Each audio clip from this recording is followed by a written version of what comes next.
ଆଶ୍ଚର୍ଯ୍ୟମୟ ଏହି ସୃଷ୍ଟିରେ ଏକ ପରମାଣୁ ସମୟରୁ ଆରମ୍ଭ କରି ବ୍ରହ୍ମାଙ୍କ 100 ବର୍ଷ ପର୍ଯ୍ୟନ୍ତ ସମୟ କିପରି ଚାଲେ। ଦେବତା ଏକ ଦିନ, ମଣିଷ ପାଇଁ କେତେ ବର୍ଷ ହୋଇଥାଏ। ପୁଣି ସନକାଦି ମୁନିମାନେ କେତେ ଯୁଗ ଧରି ବଞ୍ଚନ୍ତି।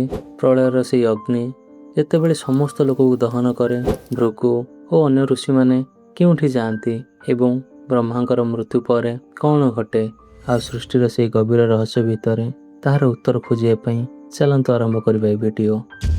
ବିଦୁର ହାତ ଯୋଡ଼ି କହିଲେ, ହେ ମୁନିବର, ପରମାଣୁରୁ ଆରମ୍ଭ କରି ବ୍ରହ୍ମାଙ୍କ ଆୟୁ ପର୍ଯ୍ୟନ୍ତ କାଳର ସେ ବିଭାଗ କୃପା କରି ମୋତେ କୁହନ୍ତୁ।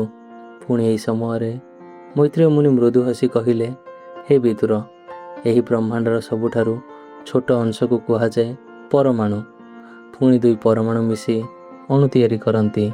3 ଅଣୁ ମିଶି ସୃଷ୍ଟି କରେ ତ୍ରସରେଣୁ। ସୂର୍ଯ୍ୟକିରଣର ମଧ୍ୟରେ ଯେଉଁ ଧୂଳିକଣା ନାଚିଥାଏ, ସେ ହେଉଛି ତ୍ରସରେଣୁ।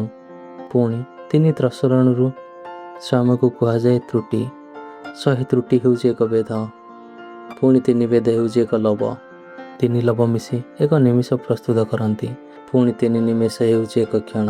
5 କ୍ଷଣରେ ଏକ କାଷ୍ଠା, 15 କାଷ୍ଠାରେ ଏକ ଲଘୁ ଓ 15 ଲଘୁ ହେଉଛି ଏକ ନାଡ଼ିକା।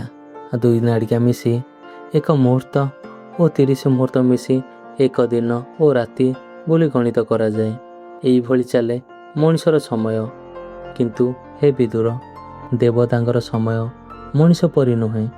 ମଣିଷର 1 ମାସ ହେଉଛି ପିତୃପୁରୁଷଙ୍କର 1 ଦିନ ଏବଂ ମଣିଷଙ୍କ 1 ବର୍ଷ ହେଉଛି ଦେବତାଙ୍କର 1 ଦିନ ଓ ରାତି। ଆଉ ଦେବତାଙ୍କର 12,000 ବର୍ଷ ମିଶି ହୁଏ ଏକ ଚତୁର୍ଯୁଗ, ସତ୍ୟଯୁଗ, ଯେଉଁଠାରେ ଧର୍ମ 4 ପାଦରେ ସ୍ଥିର ଥାଏ। ତ୍ରେତୟା ଯୁଗରେ ଧର୍ମର ପୁଣି 1 ପାଦ କମିଯାଏ। ଦ୍ୱାପର ଯୁଗରେ ଅଧା ଅଂଶ ହିଁ ରହିଥାଏ ଏବଂ କଳିଯୁଗରେ ଯେଉଁଠାରେ ଧର୍ମ ରହିପାରେ ନାହିଁ, ମନୁଷ୍ୟର ମୋହ, ଲୋଭ ଓ କଳହ ଏହିସବୁରେ ଡୁବିଥାଏ। ଏହି 4 ଯୁଗ ମିଶି ହୁଏ ଏକ ମହାଯୁଗ।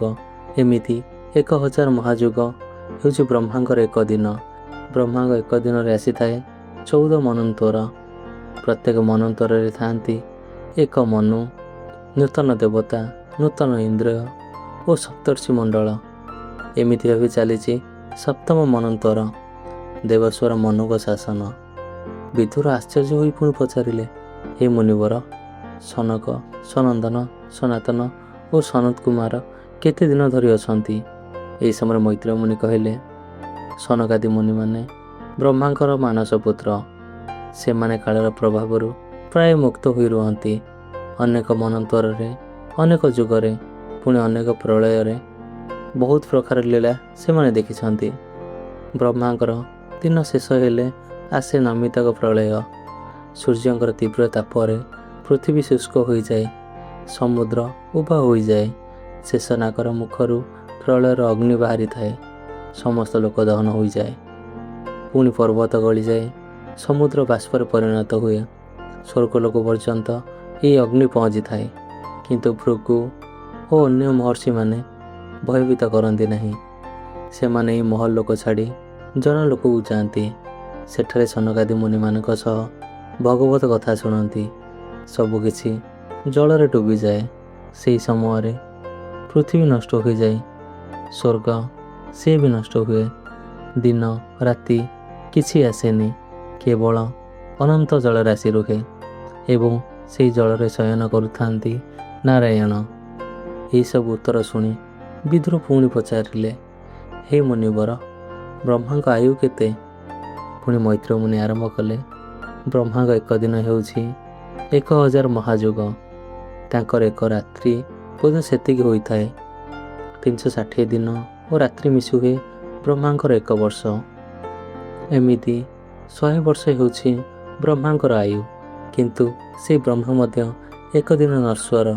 ବ୍ରହ୍ମାଙ୍କ 100 ବର୍ଷ ଶେଷ ହେଲେ ଆସେ ମହାପ୍ରଳୟ। ଆମର ଏହି ସୃଷ୍ଟି ଭାଙ୍ଗିଯାଏ, ନକ୍ଷତ୍ର ମଧ୍ୟ ଲିଭିଯାଏ, ସମସ୍ତ ବ୍ରହ୍ମାଣ୍ଡ ଅନ୍ଧକାରରେ ଲୀନ ହୋଇଯାଏ। ପଞ୍ଚଭୂତ ପୁଣି ମହତ୍ତତ୍ୱରେ ବିଲୀନ ହୁଏ।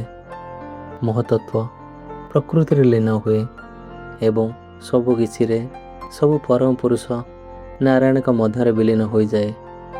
ପୁଣି ମୈତ୍ରେୟ ମୁନି ଶାନ୍ତ ସ୍ୱରରେ କହିଲେ, ହେ ବିଦୁର, ଯେ ସମୟକୁ ବୁଝେ ସେ ଜୀବନର ସତ୍ୟକୁ ବୁଝେ।